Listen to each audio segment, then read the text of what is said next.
Man, how are you? Is that how it starts? Yeah, super casual. I love this. No intro or anything. I am amazing. Thank you. Yeah. It's great to be here. It's truly an honor. I mean, I'm a huge fan. Well, thank you, man. You're a local legend in itself. And I'm hoping my wife is watching this.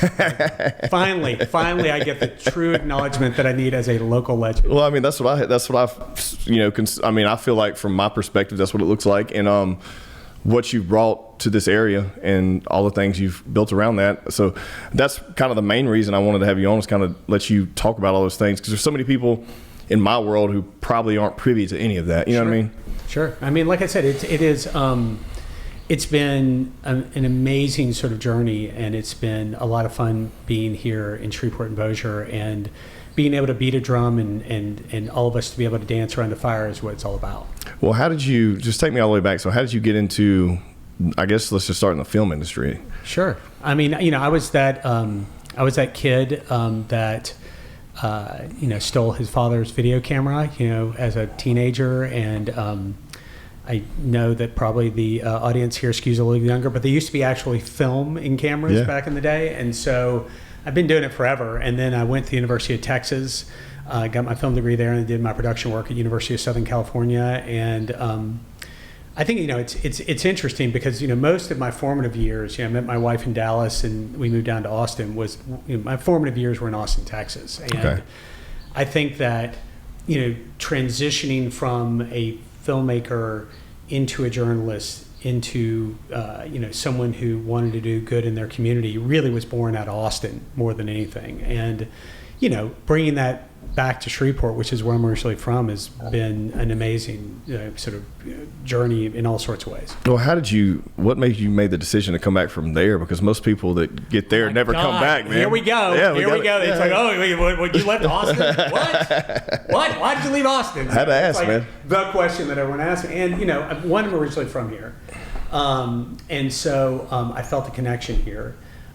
Two, when you look at my family's history that's been here, my great-grandfather came to Shreveport as a Russian immigrant, and this community took care of him. And I feel like I kind of owe the community back, to be quite honest. I mean, I say this a lot for those who ask me the dumb question, why did you leave Austin? Yeah. Right? Is that Shreveport and Bossier have a really hard time understanding what we have here, right? And I think that what is fascinating, I say this when I speak at South by Southwest, I say it when I speak at conferences, that Shreveport and Bossier, if you're tracking, right, we don't have great beaches and our mountains aren't necessarily skiable, right? Yeah.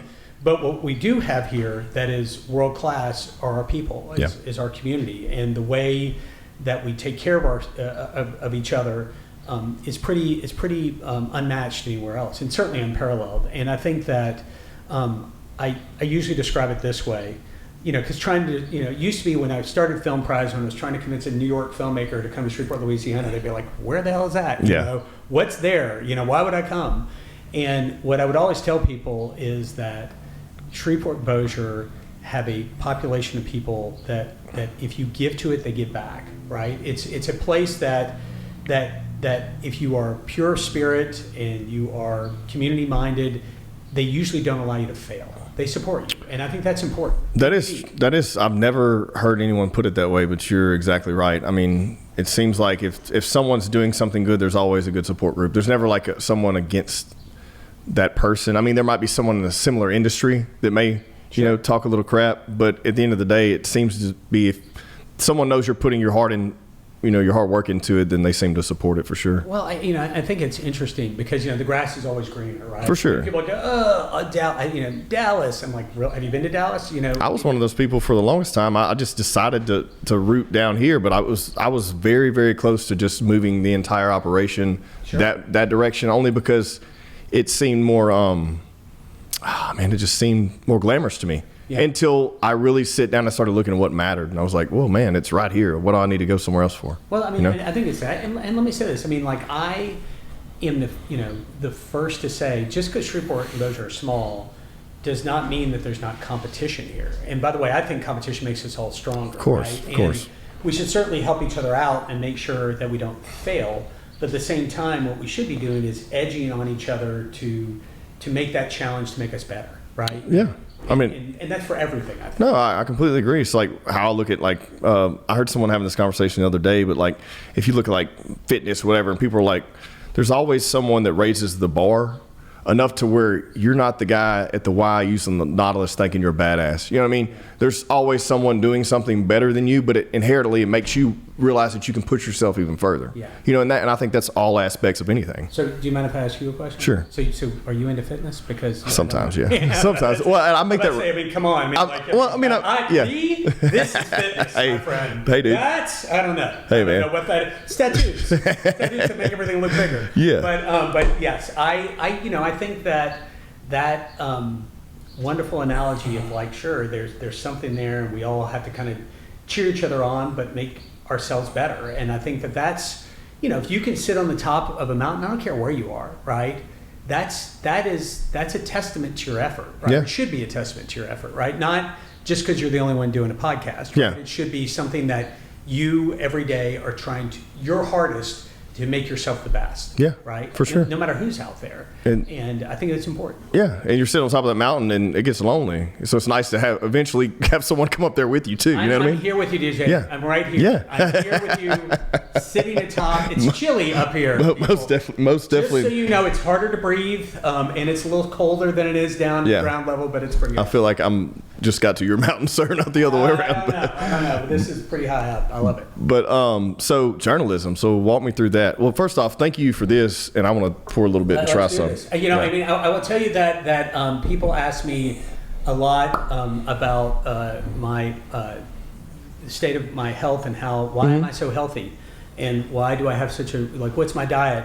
And my diet is literally tequila, coffee, and chocolate chip cookies. So if anybody, I don't know if that's something you're probably on the same diet. Looking at I buy into that. 100%. Yeah, I buy into that. But yes, we celebrate everything with the fruit of the agave. This is like I said. Thank you, sir. Thank you. Isn't that good? That's a nice sort of Maestro de Bell Añejo. It's a barrel pick too. Yeah, that's right. We don't screw around. I see that, sir. It's amazing. We make sure our stuff is, and I want to be, am I the first one to bring a bottle of tequila onto the show? You're the first one in a long time. Someone has brought one on before, but it's most definitely not that good of a bottle. Okay, thank you. So I'm the one who brought the best. Correct. Awesome. Correct. But yeah, and again, I mean, I'm a filmmaker by trade. I went through sort of journalism just because that's what you did in Austin, Texas, because they didn't really have a whole lot more in the 90s. I mean, it's a different place, right? And what did it look like then in that landscape? I mean, take every high-rise out. Right. I went to the University of Texas. You couldn't have a building taller than the Capitol. So there were no high-rises, and now it looks like a tiny New York City. But what the landscape of journalism like in the 90s there in that area, like what did that look like? I love how you ask about this like I'm your grandfather, and you're no. I was growing up in the 90s. Like you're like sitting like where I'm in my rocking chair. You're like, tell us what it was like back when things were black and white. I just want to put it. I want to put it out there. I would say let me just kind of zoom out the lens in Austin, Texas, because it's an important analog to Shreveport, Bossier. Is Austin at the time, everyone knew everybody. Mm-hmm. We all played poker together. We all worked together. We had our own things. We were all sort of competing on the level. I was a journalist, but also I helped with the building out of South by Southwest. And it's not because I was anything more than I was back then, my point is that we all it was a very small community, right? And so, people like Charlie Jones, who started ACL Fest, is a good friend. People like Hugh Forrest, who was the president of South by Southwest, is one of my best friends. I mean, and again, it's just because we knew each other. Yeah. We hung out and we kind of locked arms. We said we're going to build something cool together. And that's kind of the opportunity that we have here now, right? I mean, there are really amazing people in this town, right, that are doing incredible things.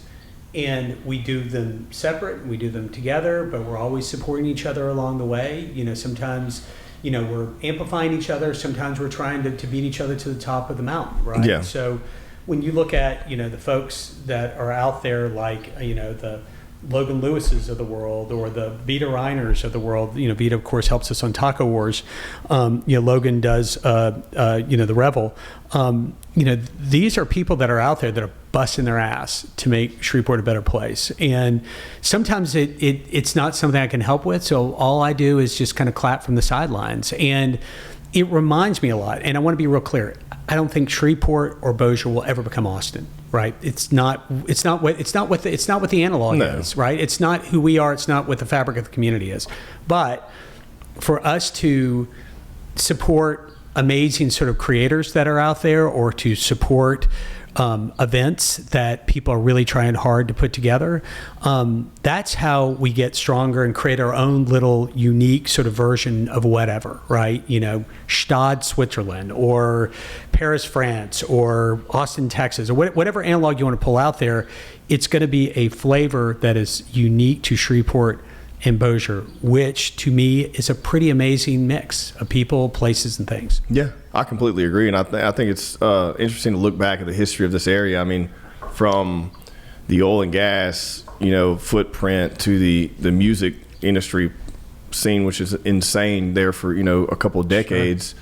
And then transition into, film for a couple of decades, and just collaboratively bringing that all together is kind of what you seem to have done. Yeah. So, well, I think that it is. It's embracing all those things. So walk me through, did it start as Film Prize and then we started adding these other, things on here? How did that work?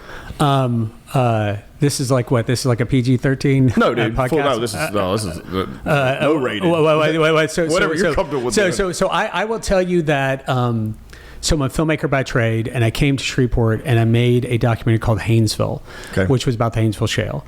And it did, for a documentary, it did incredibly well. We traveled the world for about 2.5 years, just taking it to every market you can imagine all over the world.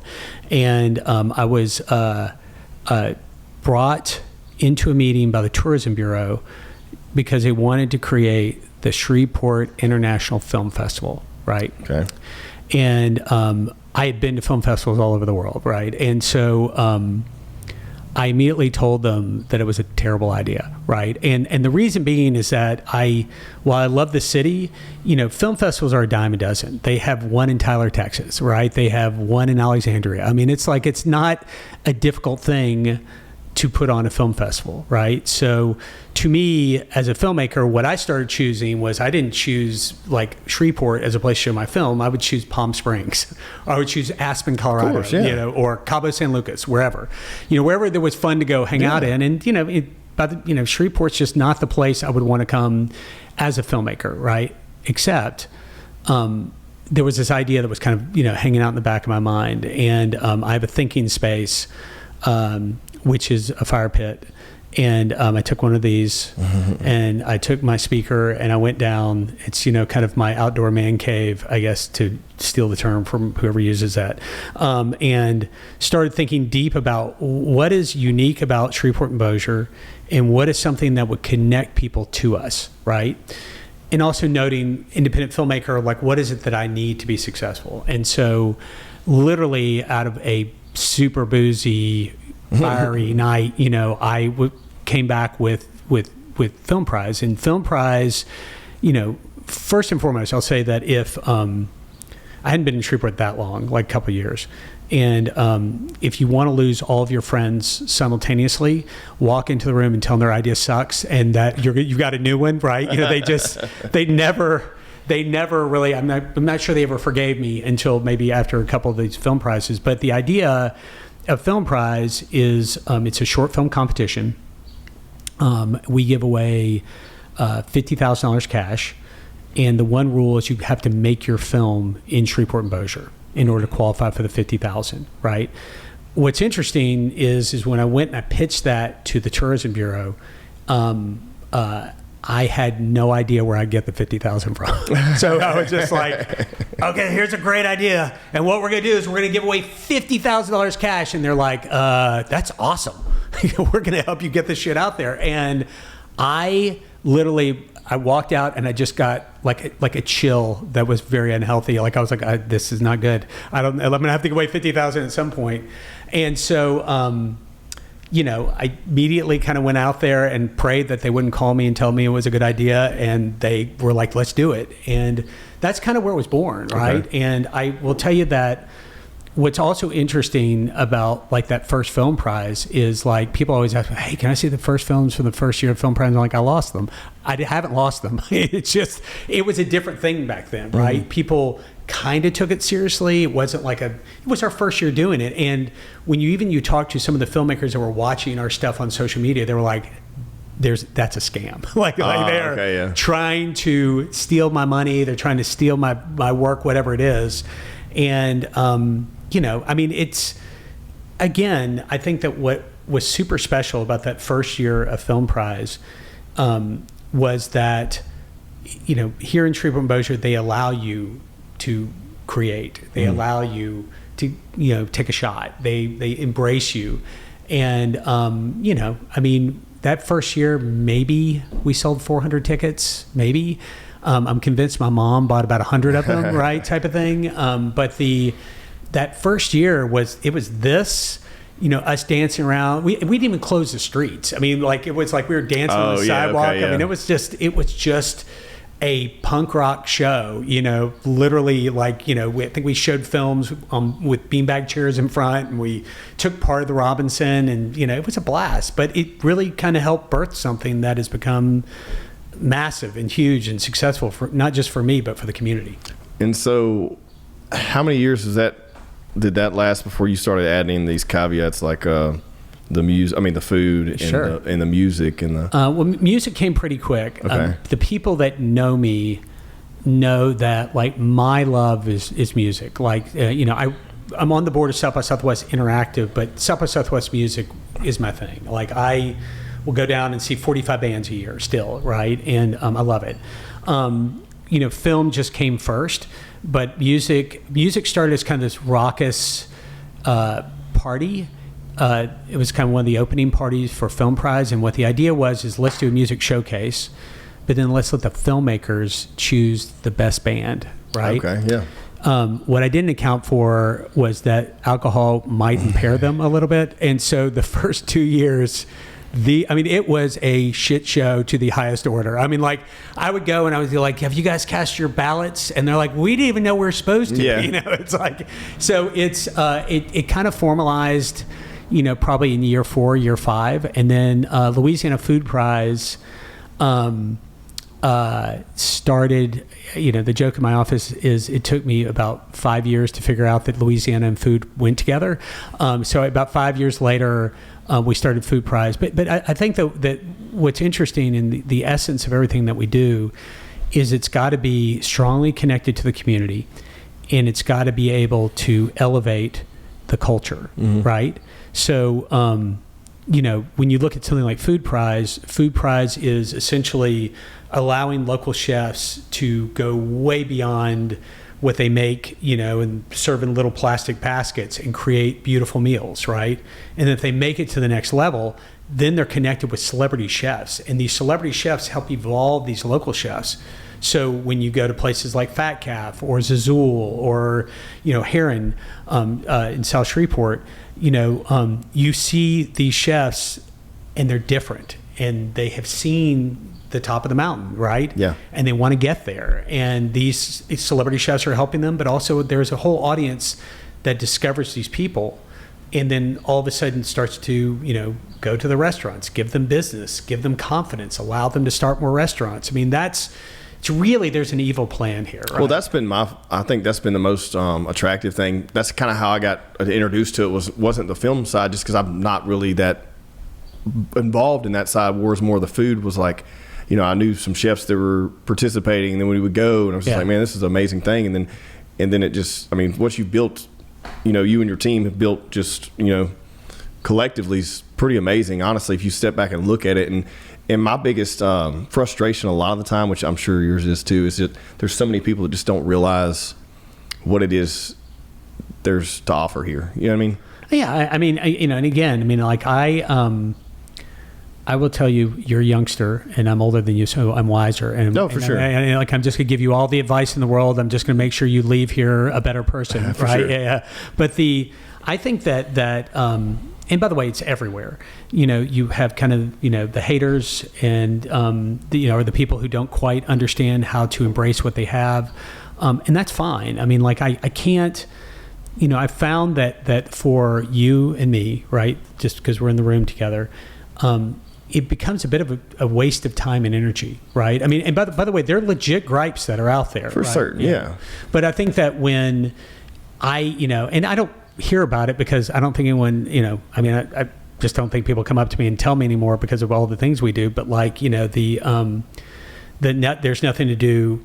That stigma that's been here forever. Yeah. Which is completely false. I mean, like when you look at like everything from the Bossier Arts Council to the Shreveport Arts Council to the Revel to Brew to all the prize stuff that we do during the year, we here in Shreveport and Bossier have a ton going on. Like you want a place that has nothing going on. I got some cities to send you to, right? Yeah, I got a list. Yeah, that's right.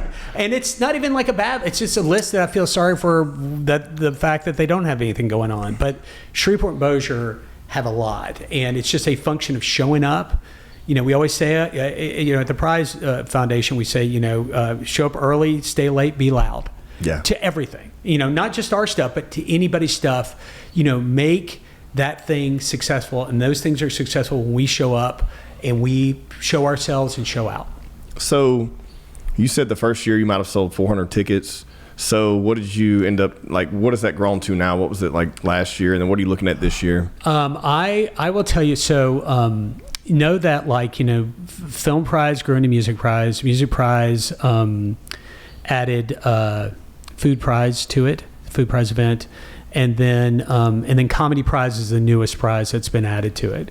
And so, originally it was only a day and a half long. Okay. And last year we went back to our pre-pandemic format, which is 4 days, right? So starts with Food Prize, Comedy Prize is next, and Film and Music go for 2 days straight, right? Okay. So it's a party. You jump into the pool, you get out looking wet and not good, but if you had a great time, you had a great swim. So like I said, the first year we sold 400 tickets. Last year we sold over 8,000 tickets to all the events. And again, remember there are different events. Of course, right? but still, it started at 400. 400, and 401 events, and now we have 4 events. And I think this year when you look at the lineups, I don't think we've ever reached this height. I mean, you had said yourself that you're a Food Prize guy. Yeah. On Food Prize, the celebrity chef corps that's coming in is going to be led by a guy named Tristan Epps, who just won Top Chef on Bravo.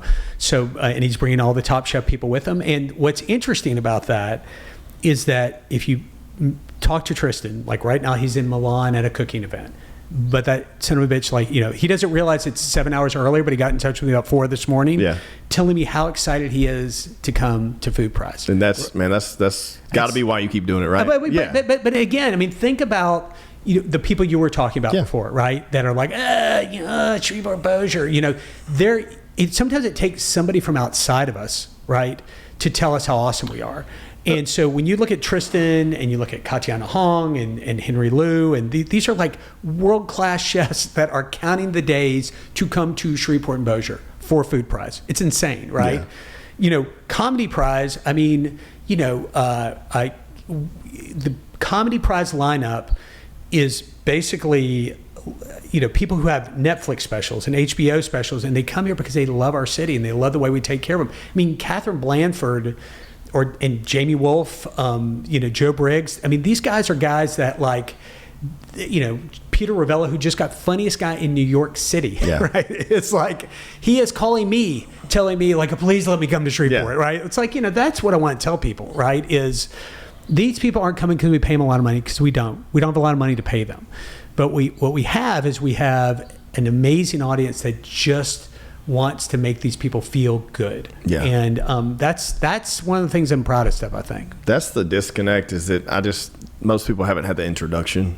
I think some people, it's funny because we live in such a small, large town. I mean, what is our, around 500,000 if we take the whole metro, combine them together in the surrounding areas. And there's so many different, groups of people and what they frequent, and they don't really go outside the box and try things. But I think anytime someone bridges a gap and makes an introduction to any of these new things, like things you're doing, or whether it be a new venue or a new event space or a new band, whatever it is. That's kind of just, I think it's just constantly trying to do that. You know what I mean? Yeah, I think it's important to pull people up the hill, right? Again, I have no problem getting out there. I sell tickets. Yeah. I moved chairs at the VIP room. I help set up at Comedy Prize. I'll do whatever I have to do to make sure that people have a good experience, and that good experience, I believe, will hopefully lead to other people giving other people good experiences. So, what I hope is the people who, they're mathematically, if I'm telling you I only had 400 people and we've grown 20 times over we're in year 14, and I don't really market that much. I'm not, we just don't have the money to market, right? But the word of mouth and the pure spirit of the people who come down, and they're like, to your point, they discover it and they're like, holy shit, I will never miss another Prize Fest ever again. And by the way, you're going with me. That's what this crowd is, right? That's exactly what this crowd is. And that's what is important to me to grow, right? Which is a group of us that, people always say, Prize Fest is, the biggest inside joke. It's like, it's one of these things where you guys all know each other. It's a big club, and it's a massive club, right? But the fact is that we know each other from across the room, and we know that everyone there is hopefully doing good things and wants to do good things. Isn't that what you want everything to be? I would think so. You would want everything to be. That's what people say about down here. It's like, oh, just those guys all together. I'm like, dude, no, we want everyone here. Yeah. You know what I mean? Well, that's kind of what it should be. You're right, and it's something that when it works, and everyone can be together under the same tent and under the same flying banner, it's a beautiful thing. And I think that what is interesting is to watch the young and the old and the rich and the poor and the black, white, Asian, Latino communities all come together and be able to celebrate together. That's something that not a lot of communities have at the level that we do, at least at the Prize Fest. And the easiest way to do that is through art, whether it be film, music, food, comedy. Comedy. There's and so comedy's interesting because that space has grown so much in the past post-COVID. Yeah. That's true. Immensely. That's a good point. Immensely. Yeah. It really has. What did you, before you got into that, what did COVID look like? What did that look like for you guys? I am going to say, I've never said this before, but we were talking about this in the office the other day. I really, I did not mind COVID. Okay. COVID to me, I don't want to come back. I'm not asking COVID to come back and hang out with me in any way, shape, or form. But what it did was it slowed me personally down. It was good. As my wife will say, I only have one speed. It's not always, she don't always say it in a nice way, but it's like, but I do. I have one speed. I get it.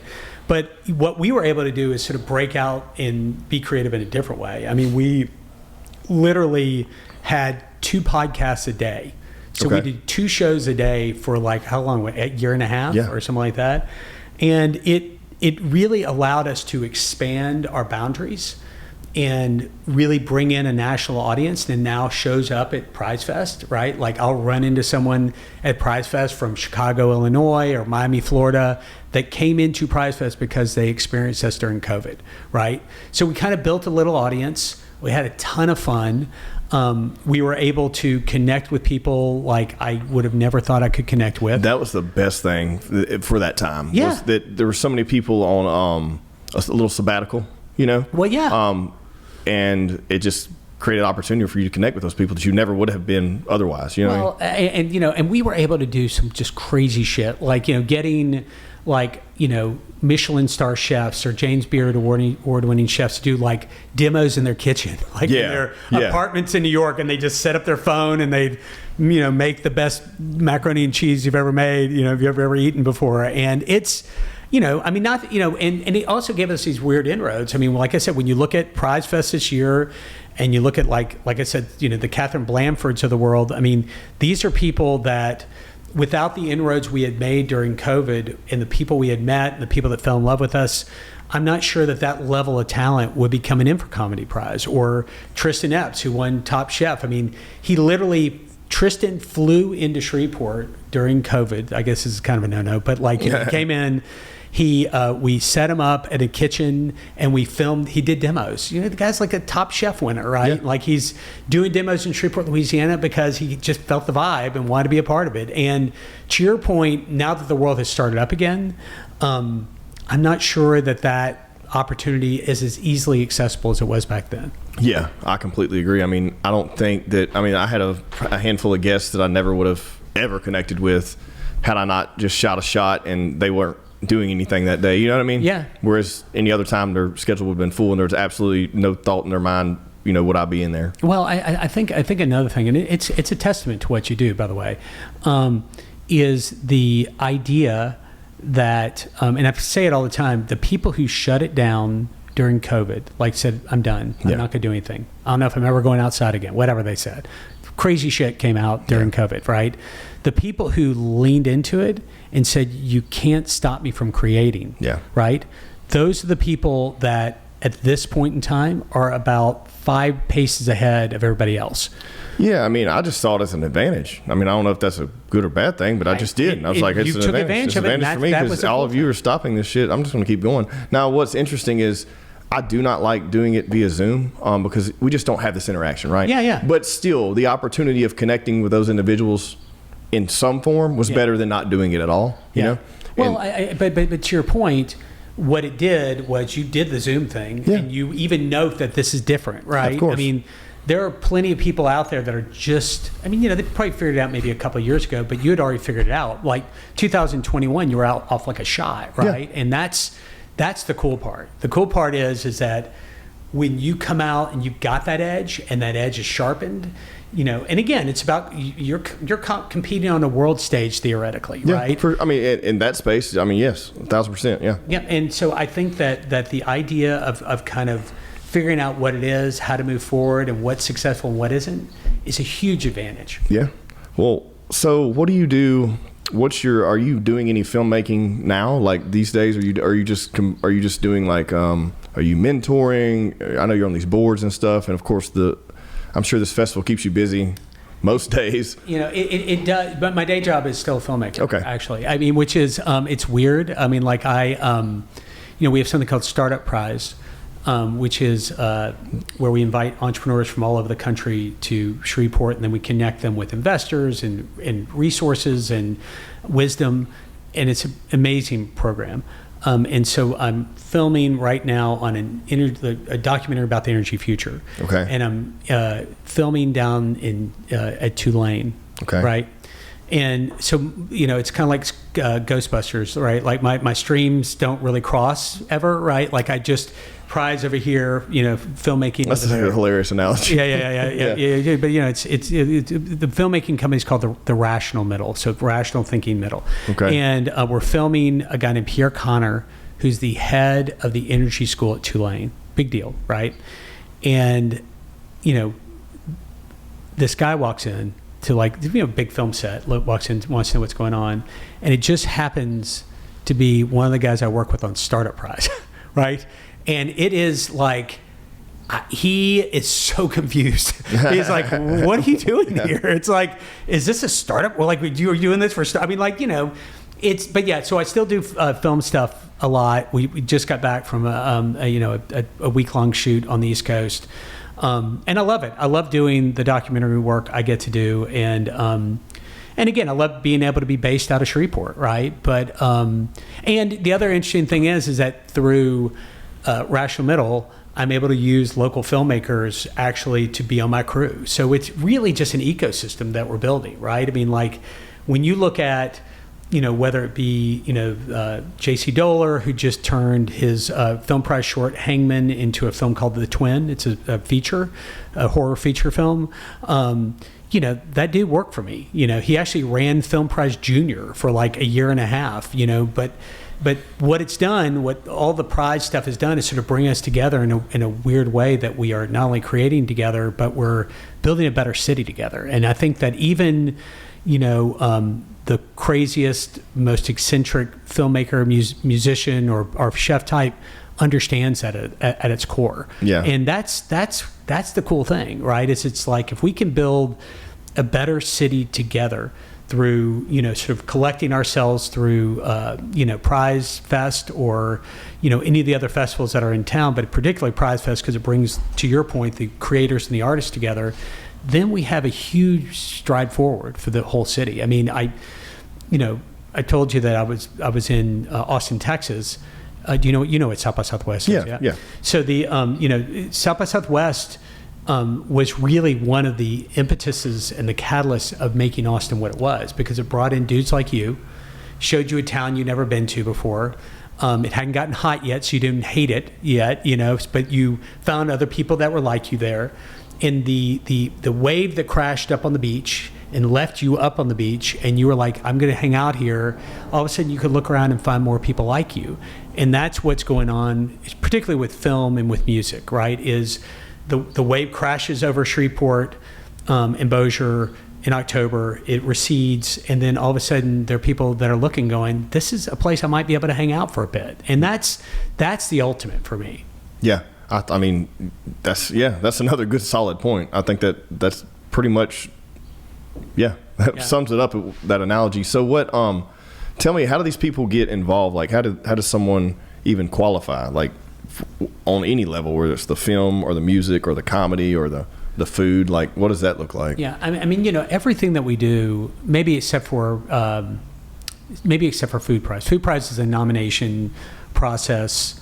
Is that from your peers? Like you release this to the people and say, "Hey, will you vote on me? I have the opportunity to do this." It's not as open as the other ones are. But, we want to find people that can handle the pressure and cooking a meal for because just someone who's doing something for the backyard, they may make a badass chili or something, but this is a different conversation. And just to be clear, badass chili makers need not apply necessarily. But I will tell you something, like when you look at some of the people like this kid Zach Schmidt, who is he's a chef now at Fat Calf, right? I mean, that dude, I didn't know who he was. I mean, when Anthony Fallon called up and nominated him, I swear I said, who the hell is Zach Schmidt? And Zach gives me shit all the time because he is phenomenally talented, but you just don't see him, right? So I don't, some places I just don't know where to look, right? And it's hard to find. Same thing with comedy. Comedy is really, really hard. And it's really saturated right now too. So it's like, man, I mean, you have people coming out trying to be a comedian. Like, I mean, you have like the Kill Tony stuff and all that. You have those guys that are coming out constantly. And I mean, every Monday night you got 20 or 30 people doing an open mic in every single city. You know what I mean? It's really hard. And I will tell you something. If you had asked what was the hardest prize to sort of bring up to speed, it was comedy. Like, I thought, there's a guy named Ryan Hope out there who brought Comedy Prize to us to help him with it. And he just left it around my neck like a monkey's paw. But like at the time, we were going to open mic stuff. And what you don't realize is that comedy is hard. Yeah. It's really hard. And to make people laugh for 10, I mean, forget about people like, give me a type 5. Forget about type 5. Like, type 3 is hard. I was just with one of the guys who helps me, is a guy named Charlie Sotelo, who came in for the film to help announce the Film Prize Top 20. And I said, just give me your tight 2. He goes, tight 2, I've got a tight 90 seconds. And it's like, because it's really hard to be consistently funny for that long. And that's why when you look at the Comedy Prize lineup this year, I mean, it's New York, Los Angeles exclusively, right? Because those guys have been at it for a decade, and they're still not quite, at the tip top of their game. They're right below the Nate Bargatze level, right? You got you. But they're looking up at it, which is something that took them a decade to do. So it's really hard. But the other prizes, like film and music in particular, are open. And they've always been open, and they're supposed to be open. So you can sign yourself up. Anybody can make a film, and they do. Believe me, one day you and I will drink more of this and go look at the films that don't get in. That, right? Yeah. But there are people out there, and it's a great thing. Yeah. I mean, I will literally look at the big screen and go, I know that guy. And I swear to God, this happened. I know that guy. And the guy turns around and starts walking towards the camera. I'm like, holy shit, that's my dentist. And it's that, these filmmakers come in from Los Angeles, or they come in from New York, or they come in from wherever, Atlanta, Georgia, and they hire our people. and they stay in our restaurants and they eat at our or they stay in the hotels and eat at the restaurants. But the idea that Film Prize is something that enables all of us to create something, put a camera out there, have some fun in an afternoon, that's what it's always been. That's what it's always going to be about. And it's the same thing with music, right? I mean, you know, as I've said before, there is an evil plan. Like, I am building like a Death Star, right? And, you know, the Death Star is hopefully a cooler city that my kids want to move back to, right? Like, I want my kids to think of Shreveport the way my friends' kids think about Austin, Texas. And one of the important things to me is a music scene. And, you know, to watch these kids come together and these kids see an opportunity and put a band together or try to make their band good enough to play Music Prize is an important thing to build back some of the things that you had talked about before. Like, you talk about the music history we had. Yeah. I mean, holy shit, I want that back. You know? Like Memphis doesn't deserve it. I mean, all regards to Memphis, but, you know, I mean, like, we just lost our Memphis audience, but I think you're cool. But, like, you know, at the end of the day, that should be ours, and we should be building that. Yeah, we should double down on that, man. There's, I mean, just the feeling you get when you walk into Municipal or the Strand, you know, or, you know, just, or like, oh man, the feeling is, I don't know, it's just, it's surreal. And I can only imagine as an artist being on the stage, you know. Oh yeah. You know, I mean, when you think about the bands that play Music Prize, I mean, we had talked about this idea of, like, it almost takes somebody from outside of us to tell us how cool we are, and then we all of a sudden start to believe it, right? And when you look at this year's Music Prize, and you look at, like, you know, Big Wise Brass Band, they just won the Austin Music Award, or you look at Lynn Drury, who just played, you know, the Chantilly stage at Jazz Fest, and these people are not excited to come, they're super stoked to come, right? You know, I mean, they are calling, you know, can I put up another video about Shreveport? Like, you can do whatever you want, right? Because, you know, at the end of the day, for us to refine what that footing was that allows for the musicians to really find a group of an audience that celebrates them, that's what it's all about. Yeah, our local music scene's been, it's excited me, and I've had quite a few musicians on here, and there's probably another list of 20 that I need to get on, you know, so I'll be reaching out to you guys. But it's always great to feel that, you know what I mean, just to go in these places, and you see these places, these people that I've been watching play these restaurants for 10 years, you know, just slowly grow and grow and grow, and now they're out back on the stage and performing in front of thousands of people, and they're still going to work a day job every day. Well, I mean, that's the music industry. Yeah, and I'm sure it's the film industry too. You know, I mean, I think yes. I mean, I think it is starting out, anyways. I think you nailed it. And, you know, what's interesting about the creative industry in the year 2025 is that the opportunities are pretty vast because the traditional opportunities aren't there anymore, right? Like, the idea of, like, you know, the whole record contract thing is just bullshit, right? And the idea of making a film and, you know, I don't know, Universal A24 or something. Yeah. I mean, A24 buying it for $8 million doesn't happen anymore, right? So as a result, I think what is really interesting about, you know, the Prize Foundation in particular, to be selfish for a second, is to give these artists the opportunity, because, you know, not only do they get to play in front of a crowd, the judges are music industry professionals, film professionals. So these guys they have access that they wouldn't have anywhere else. They want to come here, they want to create here, they want to get into the finals, they want to connect here. Enables us to be a creative capital too, right? Which is, again, part of that bigger plan, which is, I want, when I go down to speak at South by Southwest Film, people are coming up to me going, how can I get to Shreveport? Not, why would I go to Shreveport? Because that's where it started, right? You know, they're like, why would I go to Shreveport to do anything? Now they pack my sessions and they pack those roundtables because they want to know how to get to Shreveport, and they want to know how we can help them. Yeah. And I mean, it's pretty plain and simple at this point now, right? I mean, you know, it is, but, like, you know, again, it's like, I mean, dude, it was a stroll through the desert. Well, I can only imagine. I can only imagine. I mean, there was it was I think the friendly moniker was a crazy Kallenburg kid, you know, like back in the day, because they were like, what's he going to do now? And now, you know, when you look at the organization and you look at not just Prize Fest, But you look at Film Prize Junior, which is the free film education and activation program with middle school and high school kids. Or you look at Startup Prize, which is helping entrepreneurs. Let's talk about that one, Yeah. because that one's interesting, and I've seen some information on it. And I guess my biggest passion in doing everything I do is just seeing anyone work hard enough to be successful. And it doesn't have to be by any speed a monetary success. Sure. It's more like just enjoying what you do every day. I love that. And from an entrepreneurial standpoint, the startup thing is it's interesting because I've been in marketing over 10 years now, which is not that long, but long enough to see a lot of things start and fail. And I always want to get behind every one of them, but sometimes I'm just like, man, that's not a good idea. Yes. Go a different direction. You know what I mean? And I have to have those conversations with people when I'm sitting down discussing tens of thousands of dollars of marketing or whatever it may be. And I'm like, this man, I've seen it done before, it didn't work, or it's already out there. We don't want to recreate the wheel.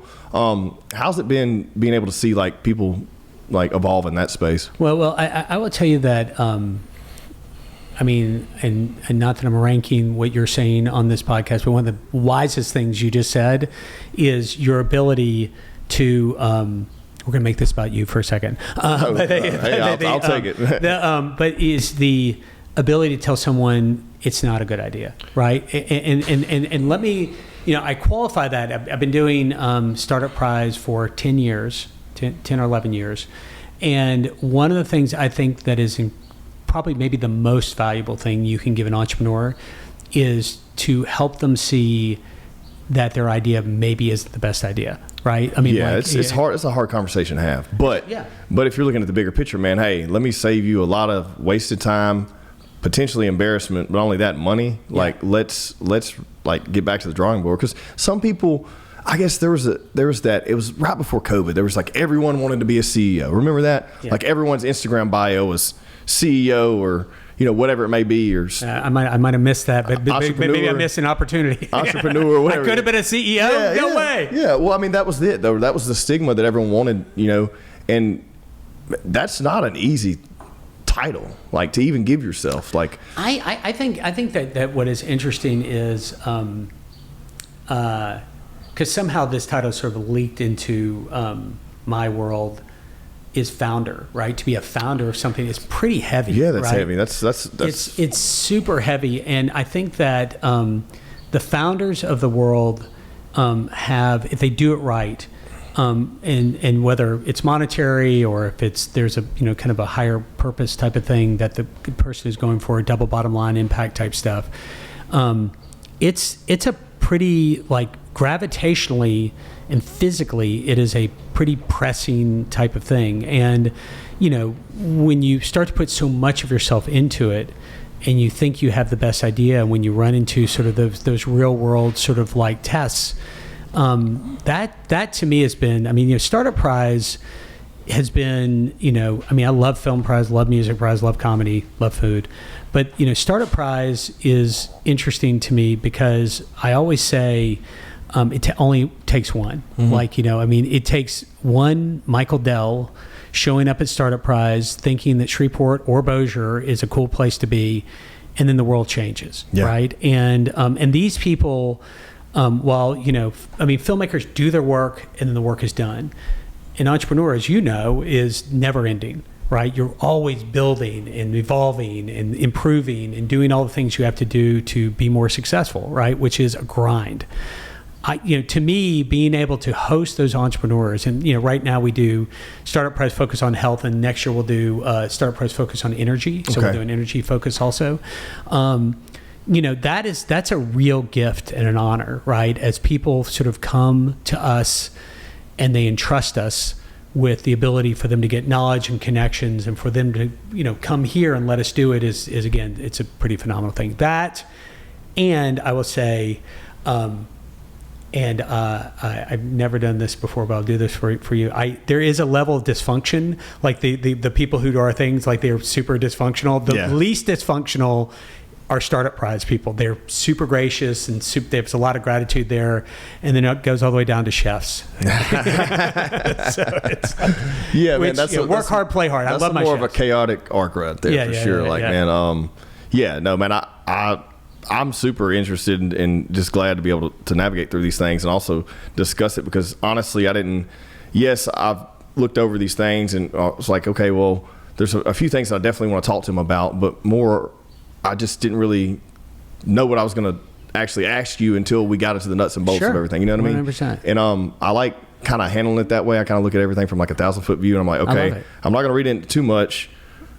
This is kind of overview. I'm going to turn the page down and just say, okay, let's see what happens. I love it. It's like self-discovery. This is like Conan needs a friend, but I feel like better looking version. Well, I feel like you just discussing things with people, and especially if it's the first time you've had a conversation, how more real can you get there? You know what I mean? Because you can't really bullshit someone after like 15 minutes. I mean, not me anyways. I've been doing it long enough. I think if someone can hold it past 5, right? Mm-hmm. You know, I mean, anybody can put up a social facade, but like, I think that because when you look at Startup Prize, right? Startup Prize is one of the most highly regarded startup networking and competitions in the country, right? And I think that one of the reasons, and by the way, you know, to back it up, we have partnerships with Mass Challenge, Harvard iLabs, Rice Business Plan Competition, people way outside of us who send us their entrepreneurs because they know we do good work. Yeah. Part of that, and it really sort of permeates through everything that we do, is that there is an authenticity and a love. You know, I mean, I get to head up my organization, but the people that work with me, my colleagues, they're as passionate as I am about everything, right? And I can tell you right now, none of us are making $1 million. Yeah. I wish. Yeah. If anyone in my office made $1 million, I will send them a sponsor book the next day. But the fact is that authenticity and that spirit is really what attracts people to a place where they know they'll get taken care of and they trust the system. And our system is fucking wackadoo, right? It's a wackadoo system.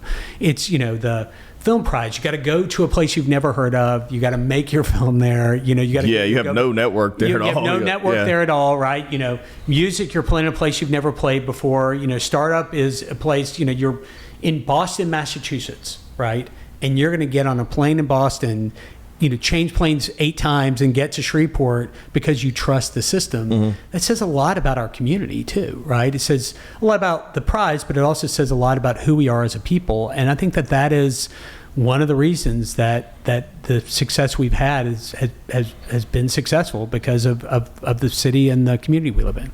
Well, aside from all of this, I mean, what are your future plans? Like, are you doing anything? Are you adding? I mean, dude, you have a prize for everything. What else is there to add? You know? I will tell you that if I publicly told you that I was adding another prize, I would go back to an empty office. I would quit. I mean, to me, I feel like, you know, I mean, I would tell you, I mean, 2 years ago, we added the Golden Lens, which is a photography competition, right? Mm-hmm. So, you know, there are little nooks and crannies that I want to fill, right? Like this year, Food Prize is actually going to expand, right? So, you know, it's not just the come and get it, you know, super high-minded, super high-ticket item of the celebrity chefs and the local chefs and the cook-off, which is free. But, you know, Tristan Epps wants to do a barbecue, like a Top Chef barbecue. That's cool. So, you know, to me, it's like I feel like I've got the foundation. Now it's about growing the lines of business, which, you know, essentially it's a business. It's a nonprofit. But I mean, it's got to pay for itself. Yeah, well, it does. And, you know, and to me, if we can sort of like expand comedy or expand food or, you know, right now with Film Prize, we have workforce development sessions. So like we're taking dudes like you, right? You know, and because you've got muscles and you know how to carry stuff around. But like, you know, and we're doing like grip and electric classes. But got you. We're doing that so that enables the community not only to connect with us, but also to go find jobs in the industry. That's good. That inching out is really where we are right now. Not to say that if you didn't have a great idea for a prize, I mean, we didn't even, you know, I mean, like, you know, to me, it's like, you know, I thought I was starting something small with Taco Wars, right? You know, big, you know, taco festival for 500 people and 2,000 people show up, right? Yeah, this past year, 12,000 people showed up. You're a part of another big event too, right?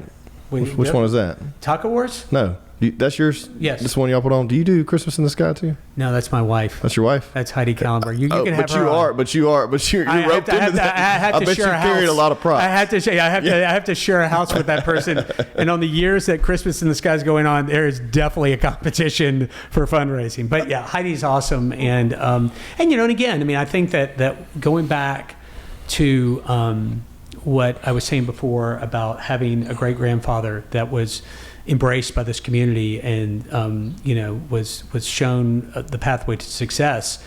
Me and my wife Heidi and my mom Sandy and everybody, I mean, we're really trying to make Shreveport, Bossier a better place. And it's not always easy, right?